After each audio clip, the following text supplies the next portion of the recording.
মিরপুরের মাহমুদ মানি এক্সচেঞ্জের দুই ব্যবসায়ী একটি কালো ব্যাগ নিয়ে একই সড়কে নিয়মিত আসা যাওয়া করেন। এটি দেখে ডাকাতির পরিকল্পনা করে ডাকাতি চক্রটি। এরপর তারা স্থানীয় সূত্র থেকে টাকা আনা নেওয়ার তথ্য সংগ্রহ করে। পাশাপাশি কয়েকদিন ধরে ওই দুই ব্যক্তির আসা যাওয়ার সময় ব্যাগটি কখন মোটা কখন পাতলা থাকে সেটিও নজরদারি করে।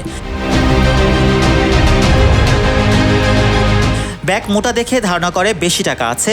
পরে ওই অঞ্চলের মার্কেট কবে বন্ধ থাকে, বন্ধের দিন কখন লোক সমাগম কম থাকে নিশ্চিত হয়ে গত ২৭ মে ডাকাতি করে দলটি। সকালে মিরপুর ১১ নম্বরের বাসভবন থেকে বেরিয়ে হেঁটে যাচ্ছিলেন রাসেল রানা ও জাহিদুল ইসলাম। হাতে ছিল সেই কালো ব্যাগ। সকাল ৯:৩০টার দিকে রাজধানীর মিরপুর ১০ নম্বরে ফায়ার সার্ভিস স্টেশনের পেছনের গলিতে পৌঁছালে তাদের কাছ থেকে ২১ লাখ টাকা নিয়ে যায় ডাকাত দলটি। জাহিদুল হক চৌধুরী মিরপুর মডেল থানায় একটি ডাকাতি মামলা দায়ের করেন। এই ঘটনায় গ্রেফতার হওয়া ব্যক্তিরা হলেন চক্রের মূল হোতা জলিল মোল্লা, মুস্তাফিজ, পলাশ, দীপু, সোহাগ ও জাফর। তাদের থেকে ডাকাতির ঘটনায় ব্যবহৃত একটি মাইক্রোবাস, ৩টি মোটরসাইকেল, ডাকাতির ৫,০৩,০০০ টাকা, বিভিন্ন দেশের ১০৬টি মুদ্রা, ২,১২,০০০ টাকার জাল নোট, একটি বিদেশি পিস্তল, ২টি গুলি, একটি চাপাতি এবং ৩টি খেলনা পিস্তল উদ্ধার করা হয়।